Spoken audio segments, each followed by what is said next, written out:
solar eclipse.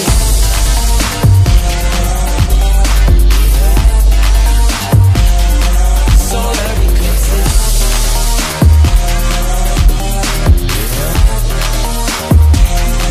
Solar eclipse. Yesu ashimwe cyane bene data.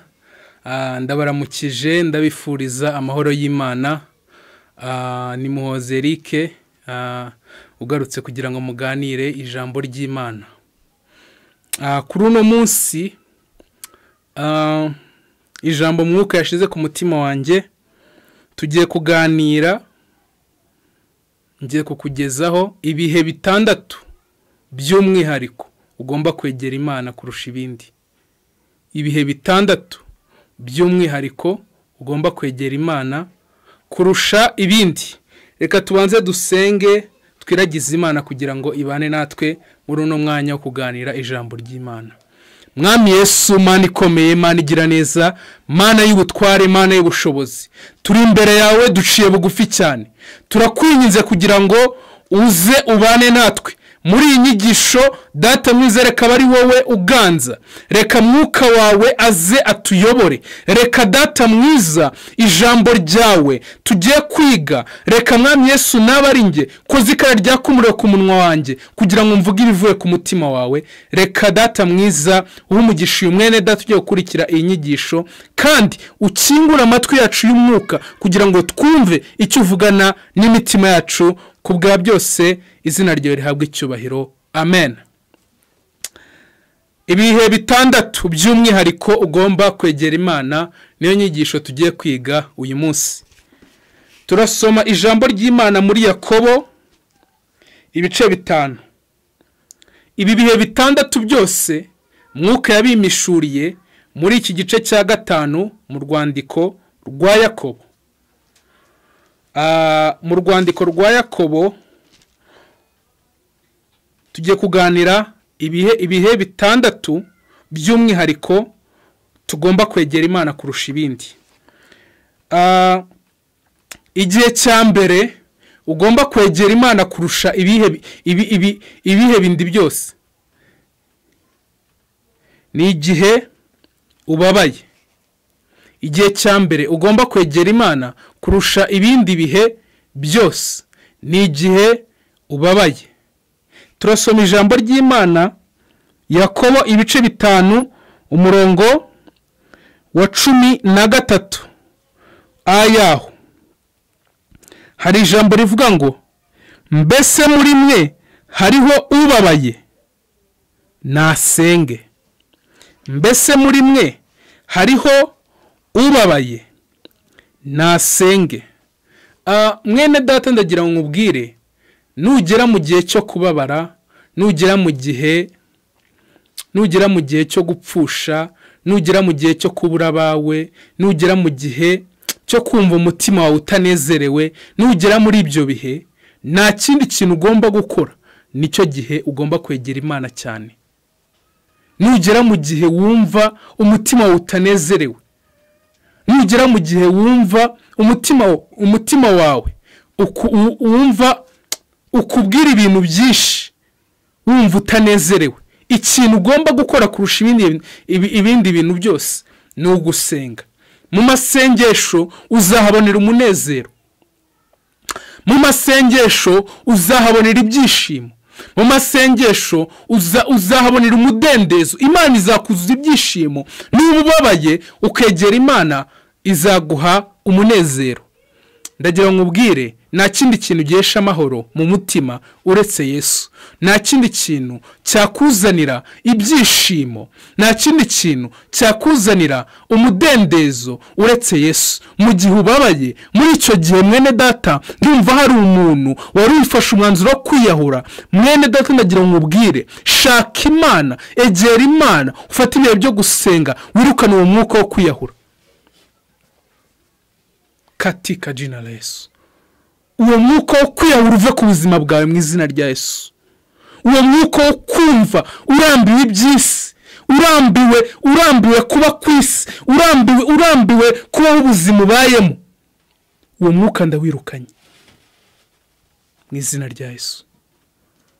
Ibihe bya kabiri ugomba gushaka Imana kurusha ibindi bihe byose ni igihe unezerewe. Ibihe bya kabiri ugomba gushaka Imana kurusha ibindi bihe byose ni igihe unezerewe. Ku murongo wa 13 w'igice cya 5 B yaho hari ijambo rivuga ngo hariho unezerewe naririmbire Imana. Hariho unezerewe naririmbire Imana. Muri ibi bihe bitandatu by'umwihariko ugomba kwegera Imana kurusha ibindi bihe byose. Icya mbere tubonye yuko niba ubabaye egera Imana usenge. Icya kabiri ijambo ry'Imana tubwiye ngo niba unezerewe egera Imana uyiririmbire. Ushobora no kuririmba indirimbo ziguhembura, indirimbo zigusubizamo ibyiringiro, indirimbo zigusubiza mu masengesho, indirimbo z'Imana, ukegera Imana mu ndirimbo. Ibyo bihe nabyo ugomba kubigira mu gihe unezerewe. We kunezerwa ngo wumve yuko umunezero wawe uvuye mu by'isi. We kunezerwa uvuge yuko Imana idafite uruhare muri umunezero wawe. Ibihe bya kabiri tubonye tugomba kwegera Imana kurusha ibindi bihe byose ni igihe tunezerewe. Ibihe bya gatatu ugomba kwegera Imana kurusha ibindi bihe byose ni igihe urwaye. Ijambo ry'Imana riratubwiye muri Yakobo ibice 5 umurongo wa 14 hari ijambo ritubwiye ngo muri mwe hariho urwaye, natumira abakuru b'itorero bamusabire bamusiga amavuta mu izina rya Yesu. Niba urwaye, niba uri guca mu bihe by'uburwayi, egera groupe de prière. Niba ufite itorero, niba utarifite ni ngombwa ngo ushake itorero rivuga Yesu, ryemera Bibiliya kuva mu itangiro kugera mu byahishuwe, rifite Mwuka Wera, ukegera abantu basenga bakagusengera. Niba urwaye si igihe cyo kwiheba, ni igihe cyo kwegera Imana, ni igihe cyo gushaka mu maso h'Imana, ni igihe cyo kugira ibihe byiza mu masengesho. Niba urwaye si igihe yego ugomba kwivuza, ugomba gukurikirana imiti abaganga bakwandikiye, ariko nanone ugomba kwizera Imana muri icyo gihe uri gufata imiti ukanasenga, kuko abaganga Imana yabahaye ubwenge. Ntabwo tugomba gusuzugura imiti abaganga baduha, uburyo batuvura. Imana yabahaye ubwenge, ariko nanone ugomba gusenga muri ubwo burwayi bwawe. Mu gihe uri gufata imiti, mu gihe uri kwivuza, ikintu nanone kizagukiza kurushaho gifatanyije n'imiti n'abaganga bari kukuvura ni ugusenga. Mu gihe urwaye ugomba gusenga. Iki ni igihe cya gatatu ugomba kwegera Imana kurusha ibindi bihe byose. Igihe cya kane ugomba kwegera Imana kurusha ibindi bihe byose ni igihe wacumuye. Igihe wacumuye. Ibice 5 Yakobo umurongo wa 16 hari ijambo rivuga ngo mwaturirane ibyaha byanyu kandi musabirane kugira ngo mukizwe. Mwaturirane ibyaha byanyu kandi musabirane kugira ngo umukizwe. Iki ni igihe ugomba kwegera Imana kurusha ibindi bihe byose. Niba waguye mu cyaha, ntabwo ari igihe cyo kujya kure y'Imana, ni igihe cyo kwegera Imana. Igihe cya gatanu ugomba kwegera Imana kurusha ibindi bihe byose ni igihe usaba imbaraga, ni igihe wacitse intege, ni igihe hari ugucumura ariko hari no gucika intege, ukeneye imbaraga. Iki gihe ntago uzagikura mu mafaranga, iki gihe ntago uzagikura mu miryango, iki gihe ntago uzagikura mu bindi bintu byose, uzagikura mu masengesho. Yakobo ibice 5 umurongo wa 17 hari ijambo rivuga ngo dore Eliya yari umuntu umeze nkatwe, asaba cyane ko imvura itagwa. Imvura imara imyaka 3 n'amezi 6 itagwa. Arongera arasenga, imvura imara arongera arasenga, nuko ijuru rigusha imvura, ubutaka bumeza imyaka yabwo. ikindi gihe ugomba gusenga ni igihe wacitse intege ukeneye kwambika imbaraga. Twese dukeneye kwambika imbaraga nk'izo Eliya yari afite. Biriya tubwiye ngo Eliya yari umuntu umeze nkatwe. Mu gihe wacitse intege nta kindi kintu ukeneye gusenga. Imana niyo yonyine yakongera imbaraga mwene data. Muri ibyo bigerageza ucamo, saba Imana imbaraga, saba Imana ubwenge, saba Imana icyerekezo. Imana izabigukorera.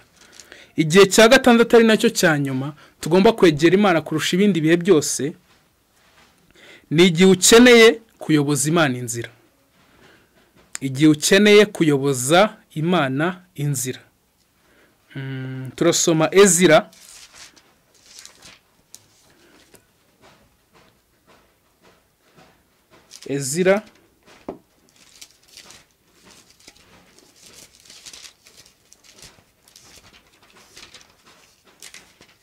Ezira ibice 8 umurongo wa 21 kuri se yaho. Ezira ibice 8 umurongo wa 21 kuri se yaho. Hari ijambo rivuga ngo tuyiyoboze inzira idutunganiye twebwe n'abana bacu n'ibintu byacu byose. Igihe wumva wabuze icyerekezo, nta kindi kintu cyaguha icyerekezo ni Imana. Ni Imana yonyine yaguha icyerekezo. Bosi wawe ku kazi yaguha akazi ariko ntiyaguha icyerekezo cy'ubuzima. Imana niyo yonyine yaguha icyerekezo. Ababyeyi bakubyaye bagukuza ugakura, bakurera mu buryo bwose ariko ntibaguha icyerekezo. Imana niyo yonyine yaguha icyerekezo. Ibi ni ibintu bitandatu, ni ibihe bitandatu ugomba kwegera Imana kurusha ibindi bihe byose. Reka dusenga Imana. Mwami Yesu, Mana ikomeye, Mana igira neza, turi imbere yawe. Turagushimiye kubw'ijambo ryawe. Ijambo ryawe riduhishuriye yuko hari ibihe tugomba kukwegera no kubana nawe kurusha ibindi bihe byose. Hezagira ijambo ryawe, uha umugisha mwene data uteze amatwi, kandi ijambo ryawe rikora umurimo ukomeye mu buzima bwe. Mu izina rya Yesu, ijambo ryawe riherekesha ibimenyetso n'ibitangaza, kandi umwigisha asangire n'umwigishwa, kandi ibyo ushaka n'ibyo ushima aba ari byo biganza mu buzima bwacu bwa buri munsi. Amen. Mwami Yesu, ndakwinginze, uyu muntu wahishuye yuko afite umwuka wo kwiyahura, ndakwinginze umugenderere, umwereke yuko kwiyahura atari cyo gisubizo cy'ibibazo ari gucamo. Umuyoboze ineza yawe, umwereke inzira, kandi umuganirize, umuhe inshuti nzima, kuko izo yari afite zaramukomerekeje. Mu izina rya Yesu, amen.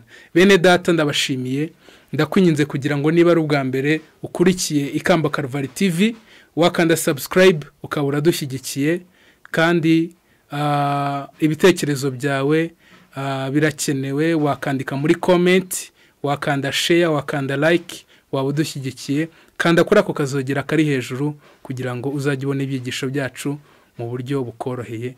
Mu izina rya Yesu, Imana iguhe umugisha. Amen, amen.